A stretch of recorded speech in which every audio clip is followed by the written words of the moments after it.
Some of the most brilliant traders in history made billions, and then lost it all.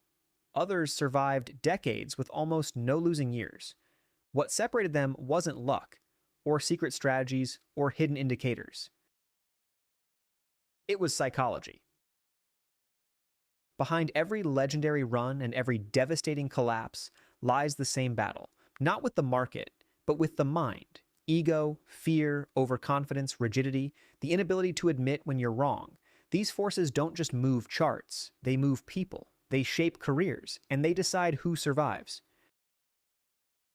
Jesse Livermore, Paul Tudor Jones, Ed Seykota, George Soros, Stanley Druckenmiller, their names echo through trading history. But what makes their stories so important isn't just the size of their wins. It's the psychology lessons hidden in their failures, their recoveries, and their ability or inability to master themselves. This is the Sci-Fi Trading Channel, where we explore the hidden side of markets and the mind. Today, we're stepping into the stories of the greatest traders of all time.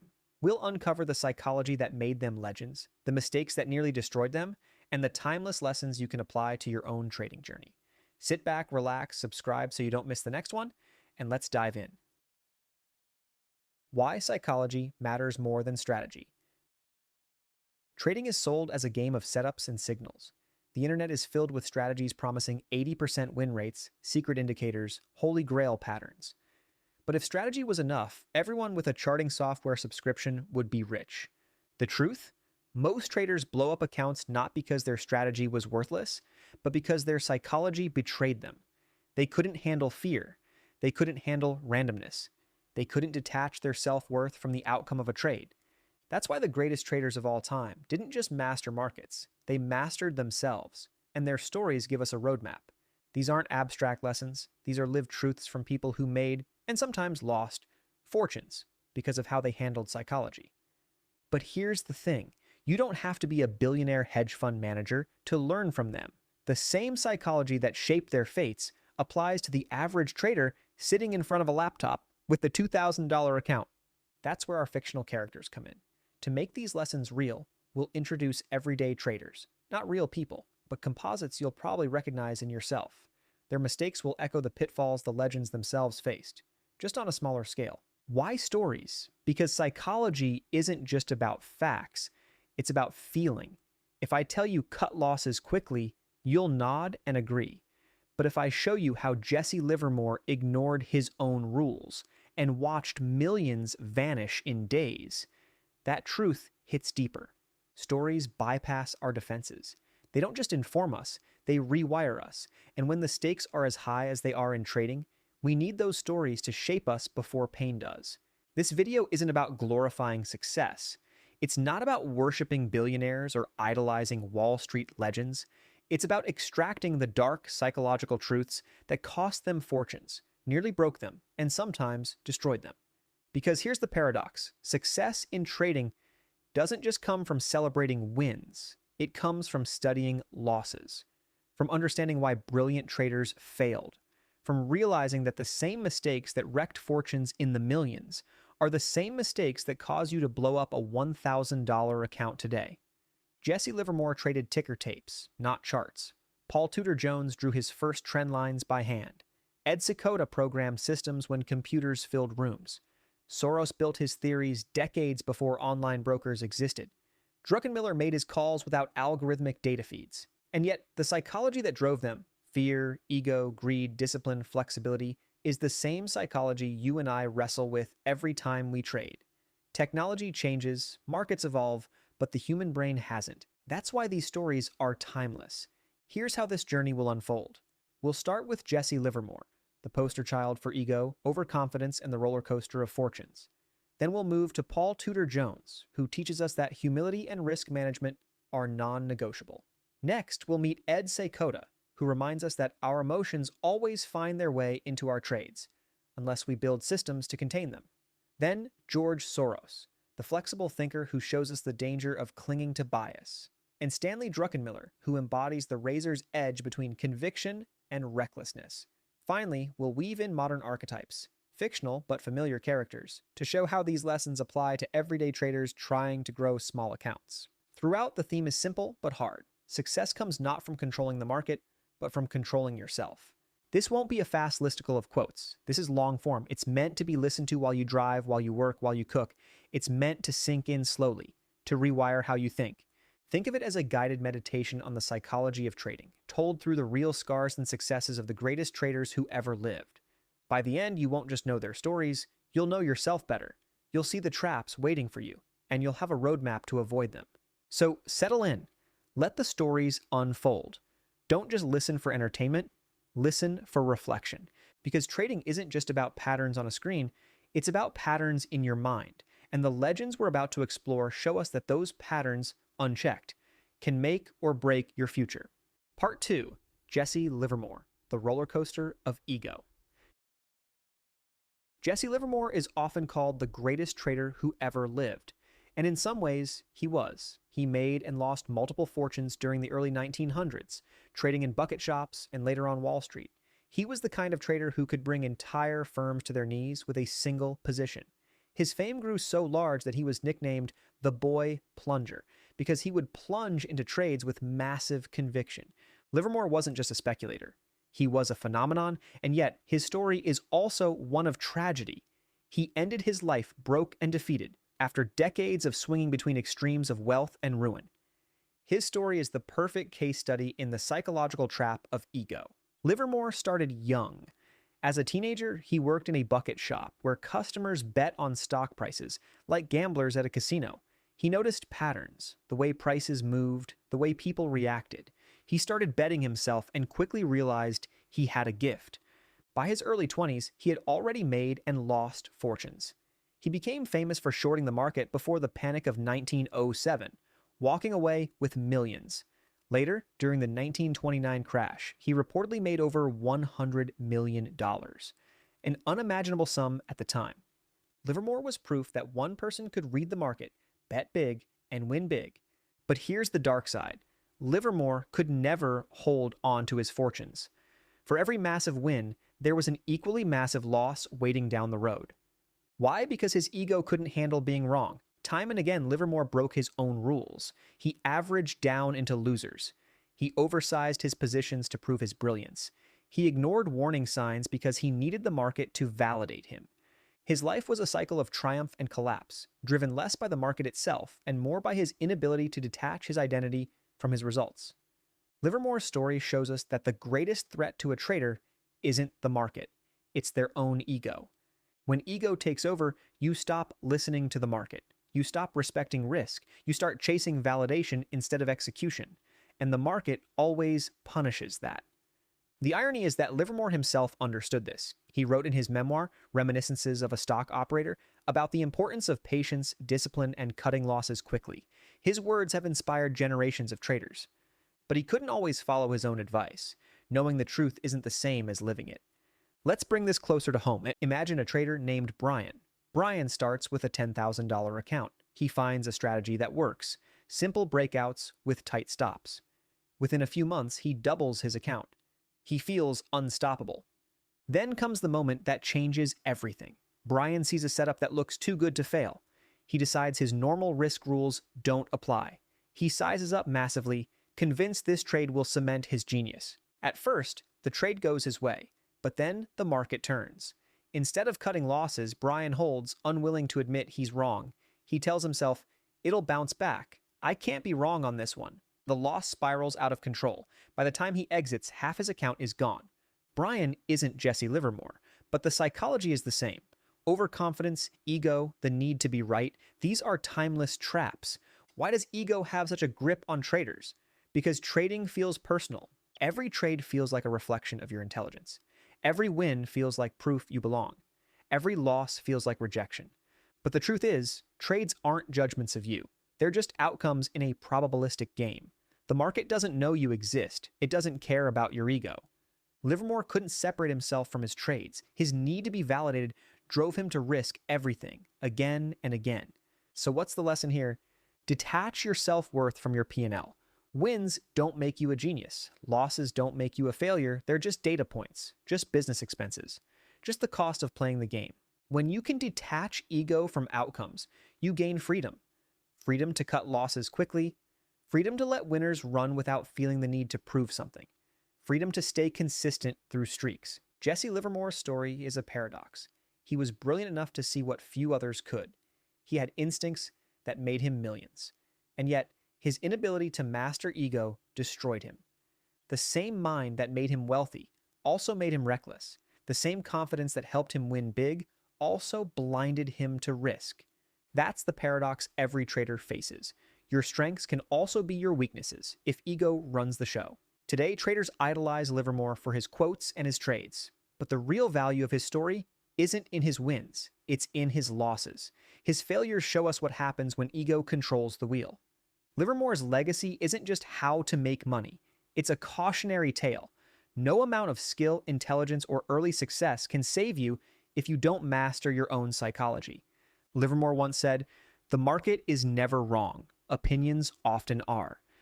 That's the lesson he left behind. The market doesn't bend to your ego. It doesn't reward your need to be right. It only rewards humility, discipline, and detachment. Learn from his brilliance, but learn even more from his downfall. Because ego doesn't just cost you money. If left unchecked, it can cost you everything. Part 3. Paul Tudor Jones, Humility and Risk. If Jesse Livermore is the cautionary tale of ego, Paul Tudor Jones is the counterbalance, the trader who built his fortune on humility and relentless respect for risk. Jones is best known for predicting the 1987 stock market crash, turning a bold short bet into hundreds of millions in profits.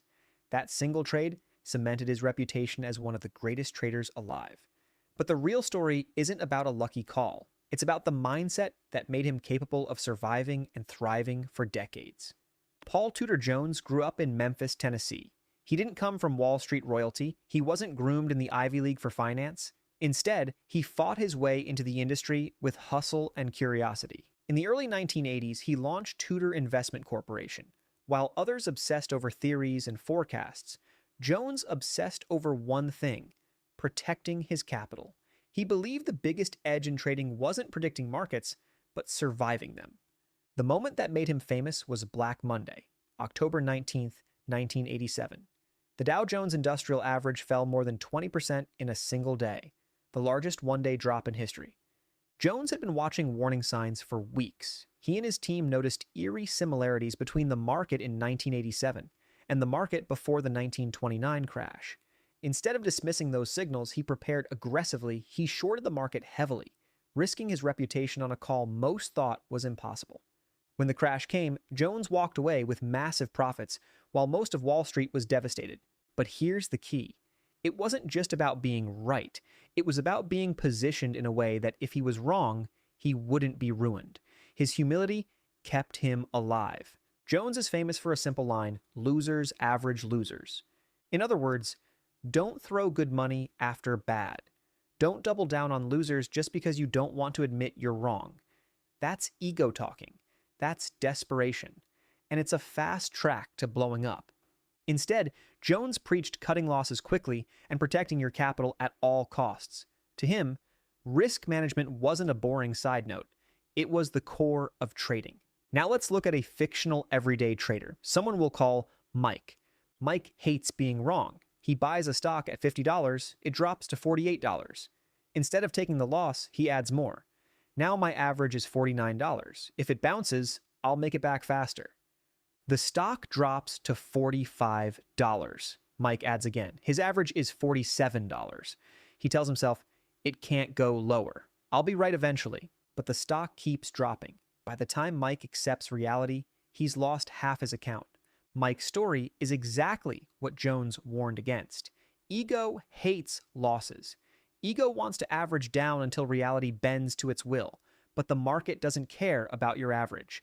The market can keep going lower far longer than you can stay solvent. What made Jones different wasn't just that he cut losses. It was that he respected the market enough to admit he could be wrong at any moment. Humility in trading doesn't mean being timid. Jones took bold bets, but he always respected risk. He never assumed he was invincible. He treated every trade as uncertain, no matter how confident he felt. That humility is rare. Most traders want certainty.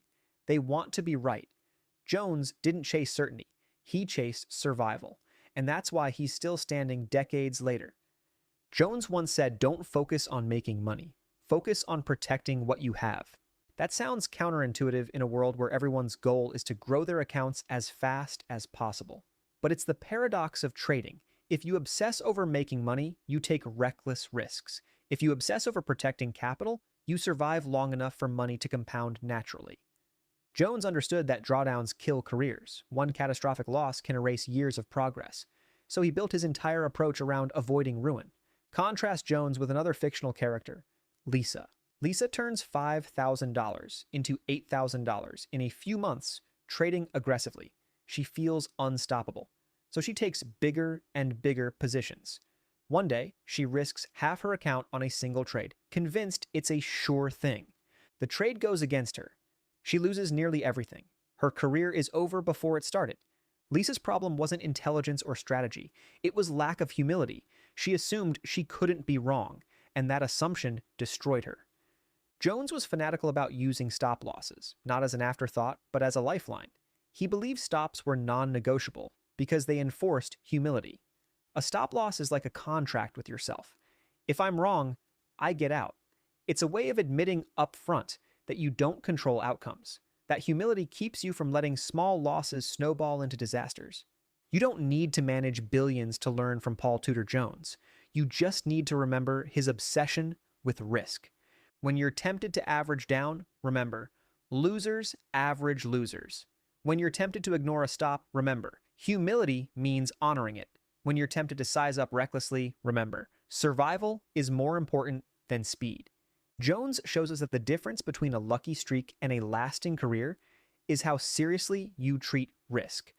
Tudor Jones became a legend not because he predicted a crash, but because he built his entire philosophy on humility. He respected the market's power, he admitted he could be wrong, and he built systems to protect himself when he was. That's the psychology that turns traders into survivors. And it's the perfect bridge to our next legend, Seykota, who teaches us that even with systems in place, your emotions will always show up in your trading unless you design your process to account for them. Part 4. Seykota, Systems and Emotions. Seykota isn't as much of a household name as Tudor Jones or George Soros, but among traders, he's legendary.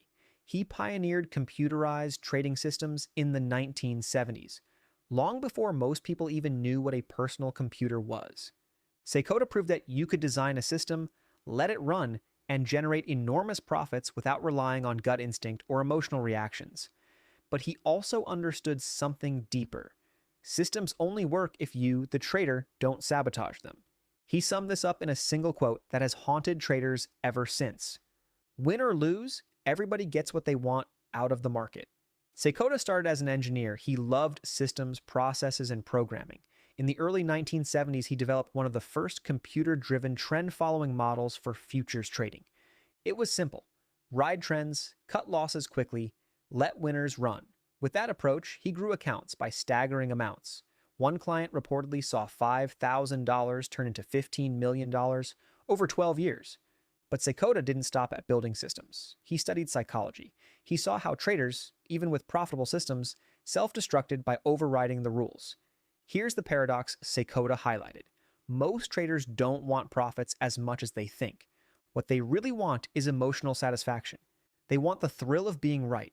They want the rush of making quick money. They want the relief of avoiding pain. So even when a system is working, they override it. They cut winners short because holding through pullbacks feels scary. They move stops because admitting loss feels painful. They take impulsive trades outside the system because boredom feels unbearable. The system isn't the problem. The emotions are. Let's imagine Alex, a fictional trader. Alex buys a trading course that teaches a solid breakout system. He backtests it. It works. He even paper trades it successfully. But once he goes live, the emotions kick in. The first time he takes 3 losses in a row, he panics. This system doesn't work, he tells himself. He starts skipping setups, waiting for only the perfect ones. Then, when a winner finally comes, he sells too early, locking in a tiny profit, afraid it might reverse. By the end of the month, Alex has destroyed the system's edge. Not because the system failed, but because he couldn't stick to it. That's exactly what Seykota meant. Alex didn't get profits, but he did get what he wanted, relief from fear. This is Seykota's uncomfortable truth. If you look at your own trading results, they reflect not just your system, but your hidden emotional payoffs. Do you keep blowing up accounts? Maybe deep down, you crave the thrill of risk taking. Do you cut winners short? Maybe you crave the relief of feeling safe. Do you avoid taking trades altogether? Maybe you crave the comfort of avoiding responsibility. Consciously, you say you want profits. Subconsciously, you want emotional comfort. And the subconscious always wins. That's why Seykota loved systems. They weren't just technical tools, they were psychological safeguards. A system takes emotions out of your hands. It says, enter here, exit here, risk this much, nothing more, nothing less.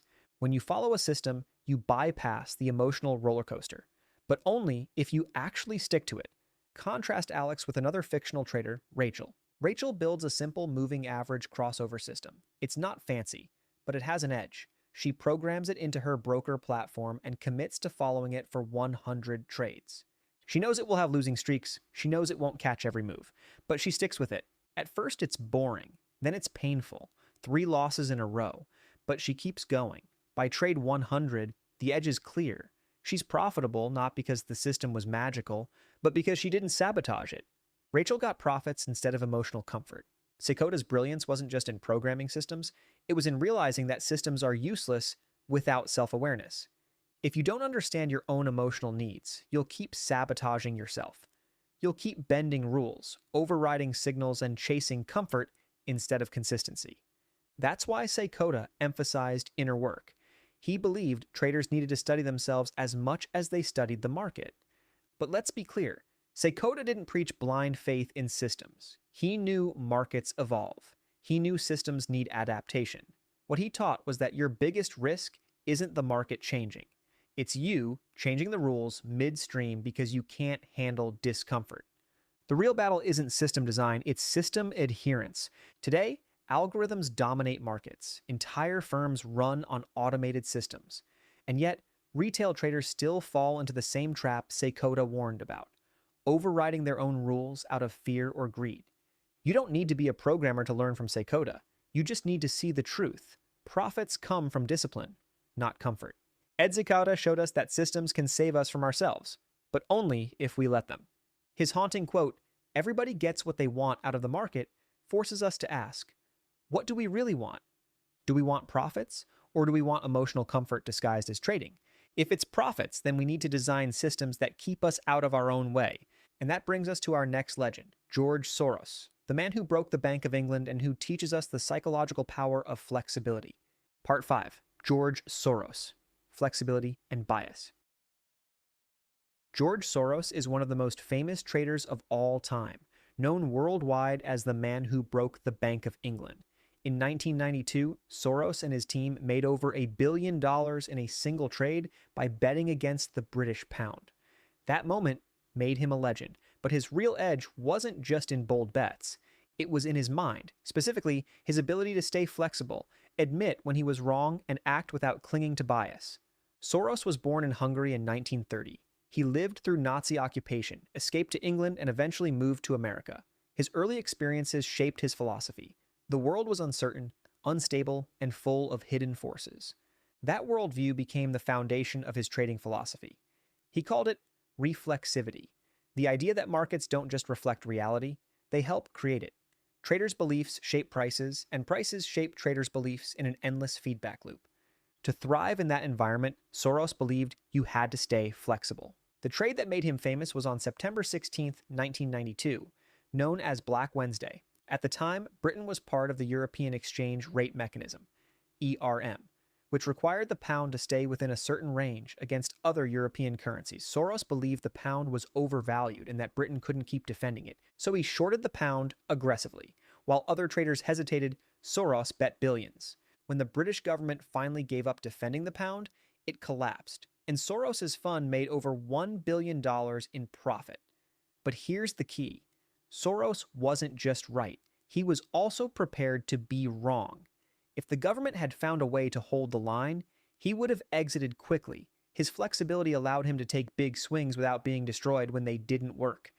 Soros was famous for changing his mind, sometimes overnight. He didn't see it as weakness, he saw it as strength. When conditions changed, he didn't cling to old positions out of pride. He adjusted. He could flip from long to short in an instant if the evidence demanded it. This kind of flexibility is rare. Most traders cling to bias. They marry their trades. They defend their analysis even as the market proves them wrong. Soros didn't care about being right. He cared about making money. Let's imagine a fictional trader named Kevin. Kevin analyzes a stock and becomes convinced it's undervalued. He buys in. The stock falls 10%. Instead of cutting, Kevin tells himself, the market just doesn't see what I see. He buys more. The stock falls another 10%. Kevin digs in deeper. He finds articles that support his thesis and ignores the ones that don't. He tells himself, it'll turn around eventually. By the time he admits defeat, the stock is down 50%. His account is wrecked. Kevin's problem wasn't the trade. It was his rigidity. He needed to be right more than he needed to protect his capital. Now contrast Kevin with another fictional trader, Maya. Maya goes long a stock after spotting a breakout. At first it moves her way, but then volume dries up and momentum stalls. She realizes the setup is failing. Instead of defending her thesis, she exits. The stock collapses the next day. Maya takes a small loss while others are crushed. Maya didn't predict perfectly. She didn't need to. Her flexibility saved her. Bias is one of the deepest traps in trading psychology. We all want to believe we can predict the market. We want to believe our analysis is correct. That desire blinds us. Bias makes us ignore evidence that contradicts our position. Bias makes us hold losers far too long. Bias makes us marry trades instead of dating them. Soros' success came from the opposite, detaching ego from analysis. He didn't fall in love with trades. He treated them as hypotheses, useful until proven wrong, disposable when they no longer fit reality. Soros once said, "I'm only rich because I know when I'm wrong." That's humility at its core. He wasn't trying to be a prophet. He was trying to be a survivor. For traders, the lesson is simple but hard. Don't get locked into bias. Don't try to predict the future with certainty. Build flexibility into your mindset. Adapt as conditions change. Imagine two retail traders watching the same chart. Trader A sees a bullish setup. It fails. He keeps holding, convinced it must bounce. His account bleeds. Trader B sees the same setup. It fails. She cuts quickly, accepts the loss, and moves on to the next trade. Both saw the same pattern. The difference wasn't analysis. It was psychology. Trader B stayed flexible. Trader A stayed rigid. That difference, repeated over time, decides who survives. In today's markets, bias is stronger than ever. Social media creates echo chambers where traders convince themselves of narratives. Forums hype stocks into cults. People cling to biases, not because the evidence supports them, but because community validation feels good. Soros' lesson is more urgent now than ever. Detach from bias. Stay flexible. The market doesn't reward stubbornness. George Soros didn't become a legend because he was always right. He became a legend because he admitted when he was wrong faster than almost anyone else. His flexibility is a reminder. The market doesn't care about your analysis, your thesis, or your bias. It only cares about price. Adapt or be destroyed. That's the lesson Soros leaves us with, and that brings us to our final legend in this series, Stanley Druckenmiller, Soros' protege, who shows us the razor's edge between conviction and recklessness. Part 6, Stanley Druckenmiller, Conviction and Control. Stanley Druckenmiller isn't just one of the greatest traders of all time. He's also one of the least flashy. While Livermore burned bright and collapsed, while Soros became a global icon, Druckenmiller quietly compounded money for decades with consistency few can match. He's most famous for working with George Soros at the Quantum Fund, including the 1992 trade that broke the Bank of England. But Druckenmiller's psychology is distinct. His edge wasn't just in flexibility, it was in balancing conviction with control. Born in Pittsburgh in 1953, Druckenmiller started his career as an oil analyst before moving into money management. By 1981, he had founded his own firm, Duquesne Capital. His performance was staggering. He reportedly never had a losing year for 3 decades, compounding returns at an average of over 30% annually. How did he do it? By mastering the tension between conviction and discipline. Druckenmiller wasn't afraid to make bold bets. When he saw an opportunity, he went in hard. During his time with Soros, he learned that when you truly have conviction, when the odds are heavily in your favor, you size up. This conviction is what allowed him to ride massive trades and generate huge returns. But here's the nuance. Conviction without control is recklessness. Druckenmiller always paired his boldness with humility. One of Druckenmiller's most famous mistakes came during the dot-com bubble. In the late 1990s, he grew skeptical of tech stocks. He believed they were overvalued. He stayed disciplined while others got caught up in mania. But in early 2000, near the very top of the bubble, he gave in. He bought heavily into tech, afraid of missing out on the last leg higher. It was one of the worst trades of his career. The bubble burst almost immediately, and he lost billions. Druckenmiller later admitted this was a moment where he abandoned his own psychological framework. He let FOMO override discipline. He confused conviction with desperation. But here's the mark of greatness. He didn't let the mistake define him. He learned, adjusted, and went back to the balance that made him legendary. Conviction is tricky in trading. Without it, you're timid. You cut winners too soon, you hesitate on entries, you never let your edge express itself. With too much of it, you're reckless. You oversize, you ignore stops, you bet the farm on one trade. The sweet spot is conviction with boundaries. That's what Druckenmiller mastered. He was willing to bet big when the odds were clear, but he never believed he was invincible. He paired boldness with humility. Let's take a fictional example. Meet Jason. Jason sees a stock he's convinced is about to explode. He puts half his account into it. This is the one, he tells himself. I can feel it. At first, it goes his way. But then the market shifts. News comes out, momentum stalls. Jason refuses to cut. His conviction has turned into stubbornness. He rides the trade all the way down, wiping out months of progress. Jason's problem wasn't having conviction. It was failing to pair conviction with risk control. Now contrast Jason with another fictional trader, Emily. Emily also spots a high probability setup. She has conviction, but instead of going all in, she sizes up responsibly. She knows she could be wrong, she sets a stop, accepts the risk, and enters. When the trade works, she makes a significant gain. If it had failed, she would have lost a manageable amount. Emily's conviction didn't blind her. It empowered her within boundaries. That's Druckenmiller's psychology in action. One of Druckenmiller's most quoted lines is, "The best traders are right about the big stuff, and they cut their losses quickly when they're wrong." That captures the balance. Be bold when opportunity is clear. Be humble when you're wrong. Don't confuse conviction with certainty. This balance is what separates legends from gamblers. In modern markets, conviction is often mistaken for stubbornness. Social media glorifies diamond hands, holding no matter what. Communities rally around positions, equating flexibility with weakness. But Druckenmiller's career shows the opposite. True conviction is paired with flexibility. True strength is knowing when to exit. You don't need billions to learn this lesson. Conviction without risk control is how small traders blow up accounts. Conviction with humility is how small traders grow steadily. Every time you size up, ask yourself, is this confidence or arrogance? Am I risking within boundaries, or am I betting like I can't be wrong? That question can save your account. Stanley Druckenmiller compounded at levels most traders can only dream of. Not because he was always right, but because he paired bold conviction with humble control. He made mistakes, big ones, but he learned from them and came back stronger. His story reminds us that conviction is powerful, but only if it's grounded in discipline. And that's the final bridge in our journey. We've learned from Livermore's ego, Jones's humility, Seykota's systems, Soros's flexibility, and Druckenmiller's conviction. Now it's time to bring those lessons home, to show how they apply not just to billionaires, but to everyday traders facing the same psychological traps today. Part 7. Modern Archetypes and the Dark Thread. We've studied the greats, Livermore, Jones, Seykota, Soros, Druckenmiller.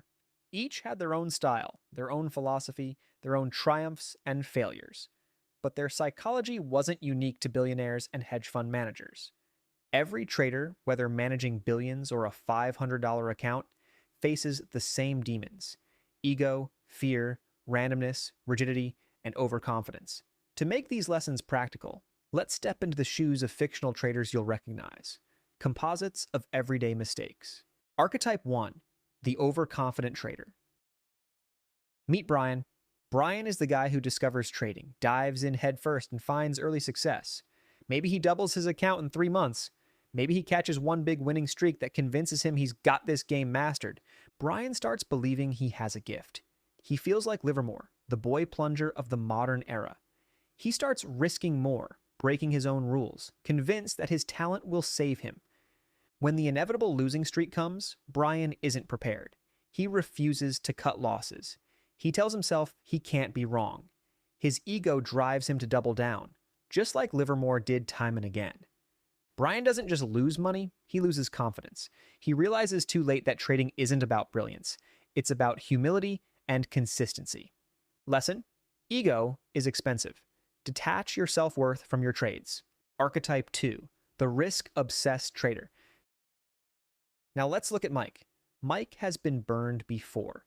He once blew up an account averaging down into losers. Now he's obsessed with risk.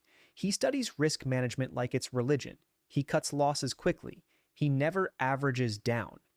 At times, his friends tease him for being too cautious. But Mike survives. His account grows slowly, steadily. Like Tudor Jones, Mike understands that survival comes first. Profits only matter if you're still in the game tomorrow. Lesson: protecting your capital isn't boring. It's the foundation of everything.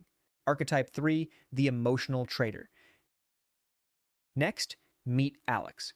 Alex buys a system online. It works on paper, it works in backtests, but when he trades it live, emotions take over. He skips setups after losses. He cuts winners short. He takes impulsive trades outside the system. His emotions constantly sabotage the edge. Seykota's wisdom explains Alex perfectly. Everybody gets what they want out of the market. Alex thinks he wants profits, but what he really wants is comfort, the relief of avoiding fear, and comfort always overrides his system. Until Alex becomes aware of this, he'll keep sabotaging himself. Lesson: systems can save you, but only if you stick to them. Archetype 4, the stubborn trader. Now picture Kevin. Kevin prides himself on being a deep thinker. He does hours of analysis, builds complex models, and convinces himself he's found the truth. When the market goes against him, he doesn't cut. He doubles down, telling himself the market is wrong. He clings to bias, desperate for validation. Meanwhile, the flexible trader across the screen cuts quickly, adapts, and survives. Kevin is the opposite of Soros. Where Soros thrived by admitting when he was wrong, Kevin destroys himself by refusing to. Lesson: don't marry your trades. Stay flexible. Archetype 5, the reckless conviction trader. Finally, meet Jason. Jason finds a setup he believes in. He feels conviction. But instead of pairing it with risk control, he bets the farm. When it works, he feels brilliant. When it fails, he's wrecked. He confuses conviction with certainty and certainty with arrogance. Druckenmiller showed us the balance: conviction paired with humility. Jason hasn't learned that yet, and until he does, his story will keep ending in disaster. Lesson: conviction is powerful only when paired with discipline. Do you see the pattern? Whether it's Livermore's ego, Jones's humility, Seykota's systems, Soros's flexibility, or Druckenmiller's conviction, the thread is the same. Trading is psychological. The same traps appear at every level. Ego blinds you. Fear paralyzes you. Randomness frustrates you. Rigidity breaks you. Reckless conviction ruins you. Technology changes, markets evolve, but the human brain hasn't. That's why the lessons of the legends are timeless. And that's why fictional characters like Brian, Mike, Alex, Kevin, and Jason feel so familiar. They're not just characters, they're us. Here's the uncomfortable part. As you listen to these stories, you probably recognized yourself. Maybe you've averaged down like Brian. Maybe you've frozen like Alex. Maybe you've clung to bias like Kevin. That recognition is the point. Because trading psychology isn't about memorizing quotes. It's about facing yourself. The market doesn't expose your intelligence. It exposes your weaknesses. It forces you to confront who you are when faced with uncertainty. So how do you apply these lessons? Detach ego. Remind yourself that wins don't make you a genius and losses don't make you a failure. They're just outcomes in a probabilistic game. Respect risk. Make risk management non-negotiable. Use stops. Avoid averaging down. Obsess over survival. Build systems. Create rules that protect you from yourself. Test them. Stick to them. Don't sabotage them for comfort. Stay flexible. Treat trades like hypotheses, not identities. Adapt when the market proves you wrong. Balance conviction and control. Be bold when the odds are clear, but humble enough to cut losses fast. These aren't just trading principles, they're life principles. We started with Jesse Livermore, who made and lost fortunes because of ego. We moved to Tudor Jones, who showed us humility and risk obsession. We met Seykota, who taught us that our emotions always find a way in. We studied George Soros, who thrived by staying flexible. We followed Stanley Druckenmiller, who balanced conviction with humility. And we brought those lessons home with everyday archetypes. Together, they reveal the dark thread of trading psychology. The market doesn't care about your ego, your intelligence, or your effort. It only cares about discipline, humility, and your ability to accept uncertainty. So here's the challenge I'll leave you with. For the next month, don't chase profits. Chase psychology. Journal your beliefs like Seykota. Read a risk acceptance statement like Jones. Ask yourself if you're marrying trades or staying flexible like Soros. Check whether your conviction has turned into arrogance like Druckenmiller. Watch for ego creeping in like Livermore.